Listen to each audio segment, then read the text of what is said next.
नमस्कार दोस्तों, मैं बजरंग कुमार आप सभी का स्वागत करता हूं मेरी YouTube चैनल IT एक्सपर्ट में। हम इलेक्ट्रिशियन थ्योरी की क्लास 1 में पढ़े थे कि विद्युत क्या है। इसमें हमने जाना था विद्युत एक प्रकार की ऊर्जा है, ठीक है, जिसे न तो देखा जा सकता, न छुआ जा सकता, केवल महसूस किया जा सकता है। अर्थात इससे अगला टॉपिक में पढ़ा था विद्युत जो ऊर्जा संरक्षण का नियम है। ऊर्जा संरक्षण के नियम के अनुसार ऊर्जा को न तो नष्ट किया जा सकता और न ही उत्पन्न किया जा सकता, केवल एक रूप से दूसरे रूप में बदला जा सकता है। इसी क्रम में हम आगे बढ़े तो हम जाने भी विद्युत होती क्या है। विद्युत का जो शब्द है वो किसने दिया, उसके बारे में हम अध्ययन करेंगे। तो हिस्ट्री ऑफ इलेक्ट्रिसिटी, विद्युत के इतिहास के बारे में हम पढ़े तो एक वैज्ञानिक था थैल्स ऑफ मिटेलस। लगभग बात है 2500 वर्ष पूर्व, या फिर कह सकते हो 600 ईसा पूर्व, मतलब ईसा मसीह के 600 साल पहले एक वैज्ञानिक था थैल्स।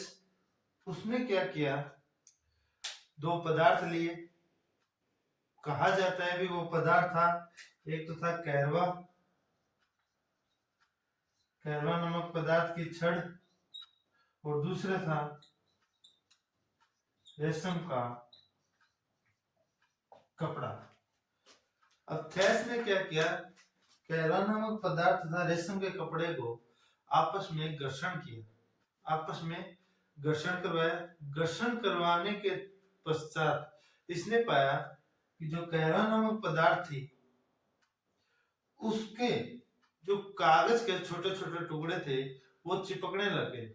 जैसे हम बचपन में या स्कूलों में पढ़ते थे तो हमने एक उपयोग किया होगा, तो अपने पास जो पेन था उसको बालों में रगड़ के रेत के जो कुछ कण हमने भी क्या किए थे, आकर्षित किए थे।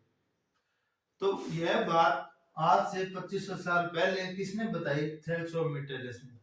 थैल्स नामक वैज्ञानिक ने लगभग यह बताया कि जब दो पदार्थों का घर्षण करवाया जाए, चाहे वो पदार्थ कोई भी हो, तो उन दोनों पदार्थों के अंदर कुछ न कुछ आवेश उत्पन्न हो जाता है। आवेश शब्द अभी है, आधुनिक विद्युत के साथ जुड़ा है। पहले की बात की जाए तो दोनों पदार्थ में जब घर्षण कराया जाए तो एक पदार्थ में आकर्षित या आकर्षण करने का गुण आ जाता है। यह कैसे होता है इसके बारे में ये नहीं बता पाया, पर हाँ इसने ये बताया कि जो आकर्षण करने का गुण था उस गुण को इसने क्या नाम दिया, विद्युत नाम दिया। और विद्युत का जनक किसको कहा जाता है, थैल्स को। जब इसी क्रम में आगे बढ़े तो आगे बढ़ने के बाद एक वैज्ञानिक और था, बात थी 1747 में। वैज्ञानिक का नाम था बेंजामिन फ्रैंकलिन। बेंजामिन फ्रैंकलिन ने क्या बताया, जब दो पदार्थ जो जैसे थैल्स ने कहा कि कहरवा नामक पदार्थ और रेशम का कपड़ा दोनों को घर्षण करवाया, तो इसने इसी बात के ऊपर एक बात कही भी प्रत्येक पदार्थ के पास कुछ न कुछ फ्लूइड पाया जाता है।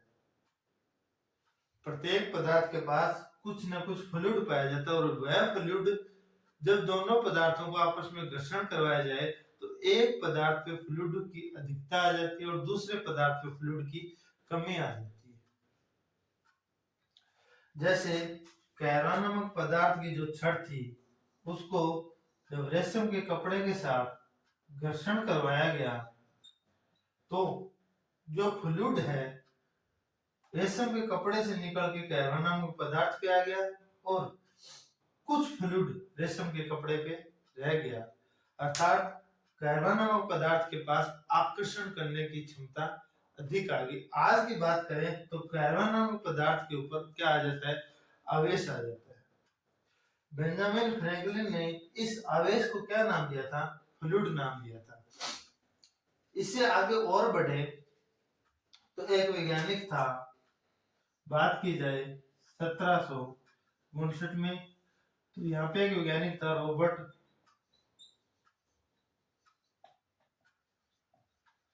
रॉबर्ट साइमर। इसने क्या कहा,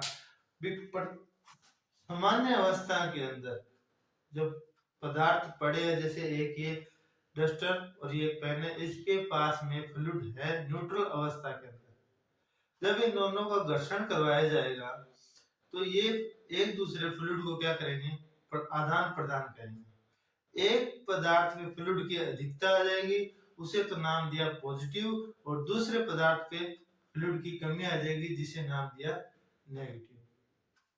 अब ये फ्लूइड होता क्या है आप हम समझे। आज आधुनिक विद्युत के अंदर इन दोनों की जो तीनों की जो थ्योरी है, उस थ्योरी को एक वैज्ञानिक था डी कुलाम नामक वैज्ञानिक ने इन दोनों जो फ्लूइड है उनको क्या नाम दिया, आवेश नाम दिया। दोबारा देखो, जब विद्युत के इतिहास की बात करें तो विद्युत का जनक किसे कहा जाता है, थेल्स को। लगभग 2500 साल पहले इसने क्या किया, कैरवा नामक पदार्थ को रेशम के कपड़े के साथ घर्षण करवाया, तो इन्होंने पाया कि कागज के जो कुछ छोटे छोटे टुकड़े हैं, कैरवा नामक पदार्थ ने उनको क्या किया, आकर्षण किया। अब इसने यह ज्ञात नहीं करवा पाया भी इन्होंने आकर्षण करने की जो शक्ति थी, यह जो आकर्षण किया उसके पीछे कारण क्या था। सन 1747 में बेंजामिन फ्रैंकलिन नामक वैज्ञानिक था, उसने बताया कि प्रत्येक पदार्थ के पास कुछ न कुछ फ्लूइड होता है, और वह फ्लूइड जब दोनों पदार्थों का घर्षण करवाया जाए तो दोनों पदार्थों के आदान प्रदान पे एक पदार्थ के फ्लूइड की अधिकता आ जाती है और दूसरे पदार्थ के फ्लूइड की क्या आ जाती है, कमी आ जाती है। अब 1759 में रॉबर्ट साइमर के द्वारा यह बताया गया कि जो दो पदार्थ है, दोनों पदार्थों के ऊपर जो फ्लूइड पाया जाता है वो सामान्य अवस्था के अंदर आवेश रहित होता है, मतलब न्यूट्रल अवस्था के अंदर होगा। अगर जब उन दोनों का घर्षण करवाया जाए तो एक पदार्थ पे फ्लूइड की अधिकता हो जाती है और दूसरे पदार्थ पे फ्लूइड की कमी हो जाती है। जिस पदार्थ पे फ्लूइड बढ़ेगा उस पे पॉजिटिव चार्ज, और जिस पदार्थ पे फ्लूइड की कमी रहेगी उस पे नेगेटिव चार्ज आएगा। अब चलो इसने तो ये दे दी, पर इनों के बाद में एक वैज्ञानिक था डी कुलाम, जिसे आप कुलाम के नियम के द्वारा भी समझ सकते हो। तो कुलाम ने क्या कहा, एक बार थोड़ा, कुलाम ने ये कहा कि एक ही कैरवा नामक पदार्थ है,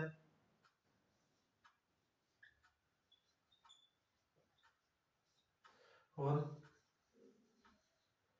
ये है रेशम का कपड़ा। यहाँ पे बात करेंगे हम फ्लूइड का नाम न लेके आवेश की बात करेंगे।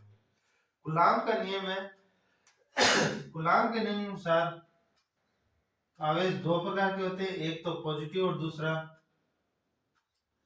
नेगेटिव। दोनों के बीच में घर्षण कराएगा तो एक बल होगा, वो बल किसके बराबर होगा, दोनों आवेशों के गुणनफल तथा इनके बीच की दूरी के युद्ध कर्मानुपाती होगा। तो दोनों पदार्थ है, दोनों आवेश है, दोनों आवेशों के बीच के में जो बल है वो बल दोनों आवेशों के गुणनफल तथा उनके बीच की दूरी के वर्ग के युद्ध कर्मानुपाती होता है। जब कैरवा नामक पदार्थ को रेशम के साथ रगड़ा तो कागज के छोटे छोटे टुकड़े कैसे हुए। यहाँ पे एक आप बात नोट करना, घर्षण सारा का सारा जो लफड़ा है वो क्या है, घर्षण का। देखेंगे जैसे अपन क्या करते हैं, अपने दोनों हाथों को घर्षण करवाते हैं, तो अपने हाथों के बीच में या जो हाथों के बीच में कुछ ना कुछ गर्म, या हाथ अपने क्या हो जाते हैं, गर्म हो जाते हैं। इसी प्रकार ये कुलाम का नियम यहाँ पे लगता है। जब कैरवा नामक पदार्थ को रेशम के कपड़े के साथ रगड़ा, तो यहाँ पे जो कुछ मात्रा में जो आवेश थे, वो आवेश क्या हो जाते हैं, रेशम के कपड़े से आवेश निकल के किस पे चिपक जाते हैं, कैरवा नामक पदार्थ पे चिपक जाते हैं।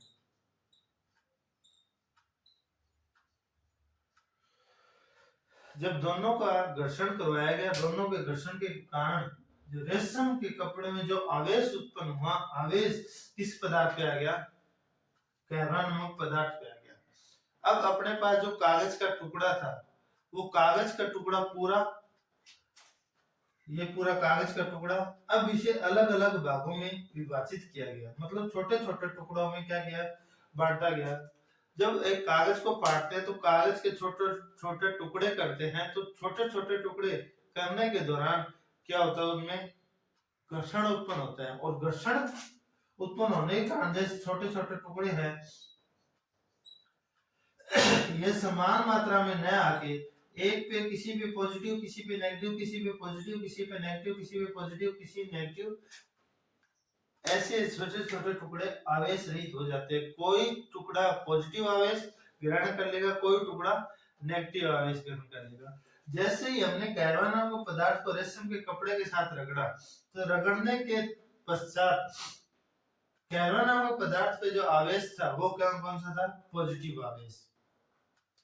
तथा जो अपने पास कागज के टुकड़े थे, पूरा कागज का पेज था, उसको छोटे छोटे टुकड़ों में विभाजित किया, तो टुकड़ों के ऊपर कुछ टुकड़े छोटे बड़े होने के कारण किसी टुकड़े पे तो आवेश रह गया पॉजिटिव, और किसी टुकड़े पे आवेश रह गया नेगेटिव। तो यहाँ पे जो छोटे छोटे टुकड़े आकर्षण होंगे, वो आकर्षण टुकड़े कौन से होंगे, जिन टुकड़ों के ऊपर आपके पास चार्ज कौन सा है, नेगेटिव चार्ज है। एक कैरवा नामक पदार्थ को रेशम के कपड़े के साथ रगड़ा, तो कैरवा नामक पदार्थ के ऊपर पॉजिटिव आवेश आ जाता है, ठीक है। तथा यह समझ लो आप नेगेटिव चार्ज, आप एक बार पॉजिटिव चार्ज को लेकर समझो। जब हमने पॉजिटिव चार्ज आया, तो कागज के जो टुकड़े हैं वो अलग अलग भागों में जैसे विभाजित किए, तो घर्षण के दौरान कागज के टुकड़ों पे भी कौन क्या आ जाता है, आवेश आ जाता है। और वो आवेश कौन सा है, किसी टुकड़े पे पॉजिटिव आवेश और किसी टुकड़े पे नेगेटिव आवेश। अब जब कैरवा नामक पदार्थ को टुकड़ों के पास में लाया जाए, तो पूरे के पूरे कागज आकर्षित नहीं हुए, केवल कुछ कागज के टुकड़े आकर्षित हुए। अब कुछ कागज के टुकड़े आकर्षित हुए, वह आकर्षित कैसे हुए, कूलाम के नियम के अनुसार। प्रत्येक पदार्थ का कुछ न कुछ आवेश है। आवेश बेंजामिन फ्रैंकलिन ने और रॉबर्ट साइमन ने इन आवेश को फ्लूइड का नाम दिया था, और वह आपको मैं सिंपल भाषा में बता रहा हूं कि कैरवा नामक पदार्थ को रेशम के कपड़े के साथ रगड़ने पे जो कागज के टुकड़े आकर्षित हुए, उसके पीछे कारण क्या था, क्योंकि कैरवा नामक पदार्थ के ऊपर कुछ न कुछ आवेश आ जाता है। अगर वहां पे कैरवा नामक पदार्थ है, उसके ऊपर छड़ के ऊपर चार्ज पॉजिटिव है, तो वह नेगेटिव आवेश वाले कागज को टुकड़ों को आकर्षित करेगा। अगर छड़ के ऊपर पॉजिटिव आवेश है, ये हो गई एक छड़, ये हो गया दूसरी कैरवा की, अगर इसके ऊपर नेगेटिव चार्ज है, तो यह उन्हीं कागज के टुकड़ों को आकर्षित करेगा जिनके ऊपर कौन सा है, पॉजिटिव चार्ज है। ये क्या है, कागज के टुकड़े। अब देखो थेल्स ने जो घर्षण कराया उस घर्षण को नाम क्या दिया था? विद्युत का नाम दिया था। क्या नाम दिया था?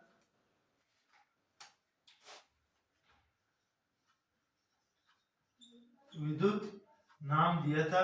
और उस विद्युत को केवल कुछ पल के लिए ही देखा, मतलब महसूस किया जा सकता है। इस विद्युत को तारों में प्रवाहित नहीं किया जा सकता। मतलब लगभग 2500 साल पहले थेल्स ने जो बात कही, जो घर्षण करवाया, उस घर्षण के दौरान जो कुछ न कुछ चिंगारी उत्पन्न हुई, उस चिंगारी को क्या नाम दिया? विद्युत नाम दिया। तो विद्युत का जनक किसे कहा जाता है? थेल्स को कहा जाता है। उसके बाद में जब बेंजामिन फ्रैंकलिन ने विद्युत के बारे में बताया या उसके बारे में और अध्ययन करवाया, तो जो फ्लूइड नाम दिया था उस फ्लूइड को कहा जाता है बेंजामिन फ्रैंकलिन की एकल फ्लूइड थ्योरी। और इन्होंने जो विद्युत की जो खोज की थी या जो आवेश के बारे में बताया था, उस आवेश को कहते हैं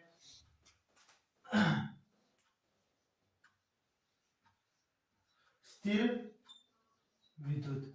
और स्थिर विद्युत का जनक किसे कहा जाता है? बेंजामिन फ्रैंकलिन को। विद्युत का जनक थेल्स को तथा स्थिर विद्युत का जनक किसे कहा जाता है? बेंजामिन फ्रैंकलिन को विद्युत का जनक कहा जाता है। इनके पीछे जो हिस्ट्री थी वो हिस्ट्री थी कूलाम के नियम। जो आज आप आधुनिक विद्युत के अंदर पढ़ोगे, कूलाम का नियम है, डी कूलाम का नियम। तो दोनों जो आकर्षण होने का गुण था वो था कूलाम के नियम के अनुसार। क्योंकि एक पॉजिटिव आवेश है, दूसरे पे नेगेटिव आवेश है, दोनों आवेश असमान प्रकृति के होने के कारण एक दूसरे को क्या करते हैं? प्रतिकर्षित करते हैं। तथा थेल्स ने यह भी बताया कि केवल और केवल कुछ टुकड़ों को ये इसने क्या किया? आकर्षण किया, पूरे टुकड़ों का आकर्षण नहीं कर पाया और इसके बारे में थेल्स नहीं बता पाया। और इस पूरी विद्युत जो खोज हुई थी थेल्स ने की 1747 में बेंजामिन फ्रैंकलिन के द्वारा बताई गई तथा 1759 के अंदर रॉबर्ट साइमर के द्वारा बताई गई। उस पूरी विद्युत को क्या नाम दिया गया? स्थिर विद्युत का नाम दिया। अर्थात एक कुछ पलों के लिए आवेश उत्पन्न होना कौन सी विद्युत कहलाता है? स्थिर विद्युत। और घर्षण, इस विद्युत को उत्पन्न कैसे किया जाता है? दो पदार्थों का घर्षण करवा के। इससे आगे बात करें, यहाँ पे अपने पास विद्युत थी स्थिर। अब इससे थोड़ा आगे और पढ़े, एक विद्युत आ गई जो स्थिर है, तो उससे दूसरा भी टॉपिक आएगा चल का।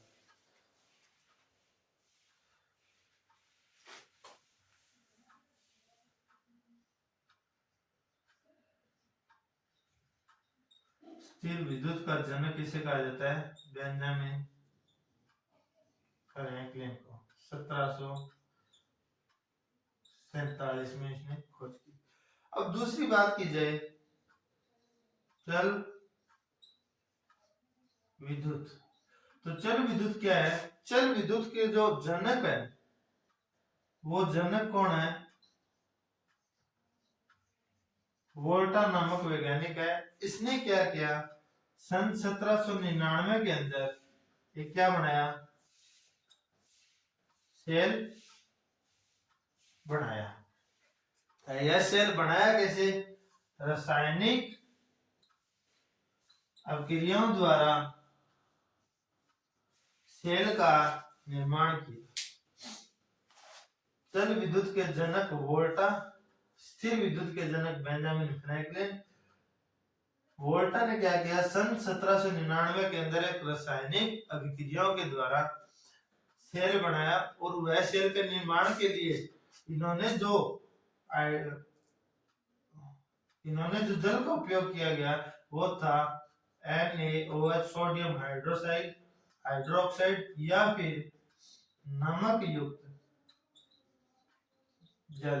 जो आप सेल के टॉपिक पढ़ोगे, सेल के टॉपिक के अंदर एक शब्द आएगा इलेक्ट्रोलाइट। और वो इलेक्ट्रोलाइट जब 1799 के अंदर वोल्टा ने जब पहला सेल बनाया था, तो पहला सेल के दौरान जो इलेक्ट्रोलाइट का उपयोग किया गया वो इलेक्ट्रोलाइट था नमक युक्त जल या NaOH, सोडियम हाइड्रोक्साइड का इसने क्या किया, उपयोग किया था। और इसने क्या किया, नमक युक्त जल के अंदर एक तो जस्ता तथा दूसरी तांबे की छड़ का उपयोग किया। जल विद्युत के जनक वोल्टा को कहा जाता है। इन्होंने सन 1799 के अंदर एक रासायनिक अभिक्रियाओं के द्वारा सेल बनाया और उस रासायनिक अभिक्रिया के अंदर जिस इलेक्ट्रोलाइट का उपयोग किया गया वह इलेक्ट्रोलाइट था सोडियम हाइड्रोक्साइड, या फिर आप कह सकते हो नमक, जिस पानी में नमक घुला हुआ हो या नमक युक्त पानी, तथा दो इलेक्ट्रोड उपयोग में लिए थे। उस इलेक्ट्रोडों में पहला तो इलेक्ट्रोड था जिंक और दूसरा था तांबे का। जब भी इन्होंने यह निर्माण किया इलेक्ट्रोलाइट के रूप में नमक युक्त पानी में, जब जस्ते और तांबे की छड़ डुबो के उन्होंने जब उन दोनों को तारों को भिड़ाया तो उन तारों के बीच में क्या हुई, स्पार्किंग हुई। तो यह वोल्टा ने इस स्पार्किंग को विद्युत का नाम दिया और वह विद्युत तारों में प्रवाहित की जा सके तो उस विद्युत को क्या कहेंगे, चल विद्युत का नाम दिया।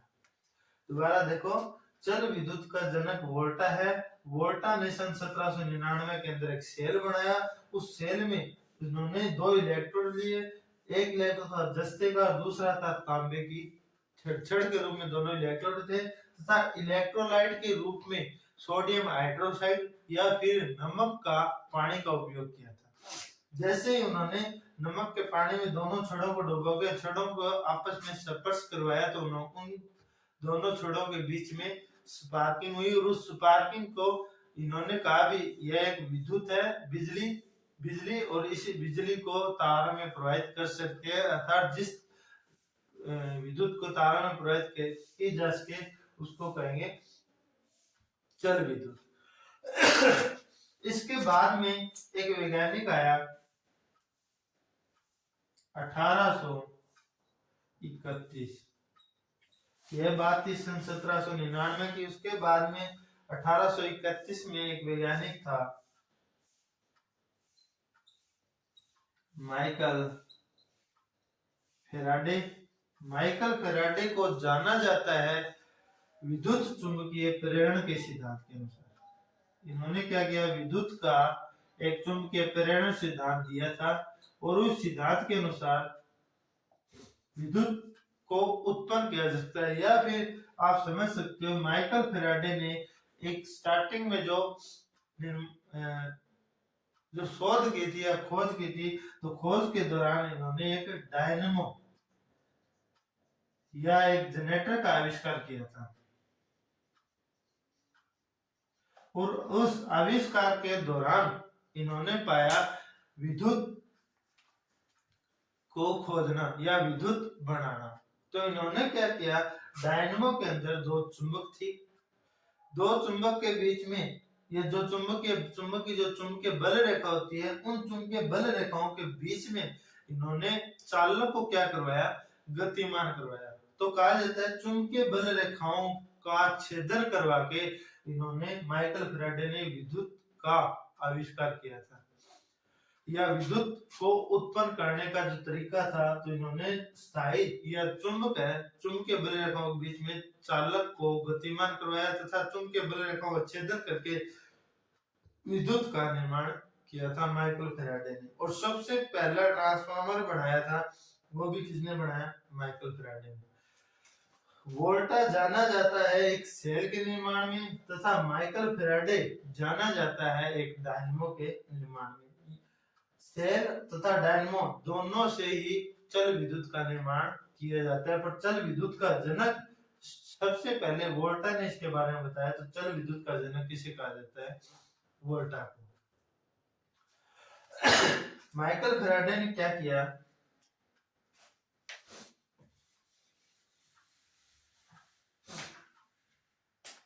एक चुंबक थी जिसके दो सिरे N तथा S। ये है चुंबकीय बल रेखा।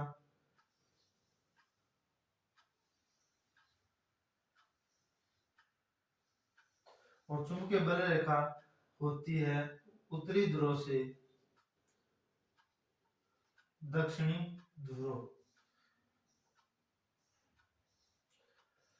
तो जो चुंबकीय बल रेखा थी उनके बीच में एक चालक था,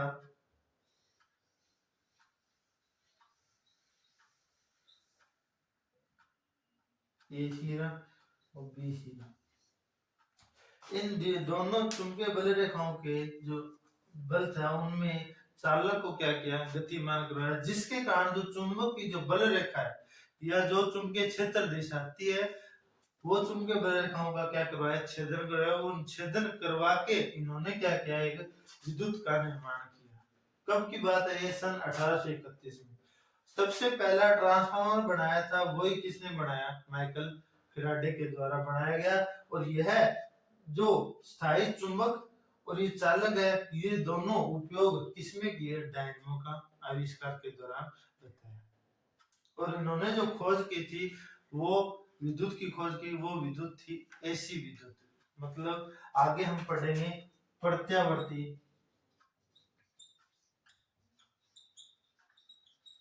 विद्युत की खोज की थी। जो वोल्टा ने बनाया, वोल्टा के जो सेल बनाया, उन्होंने जो विद्युत की खोज की वो थी, ये जो धारा थी वो थी डीसी प्रकार की। और माइकल फैराडे ने जो बताया वो थी प्रत्यावर्ती धारा या एसी प्रकार की विद्युत धारा।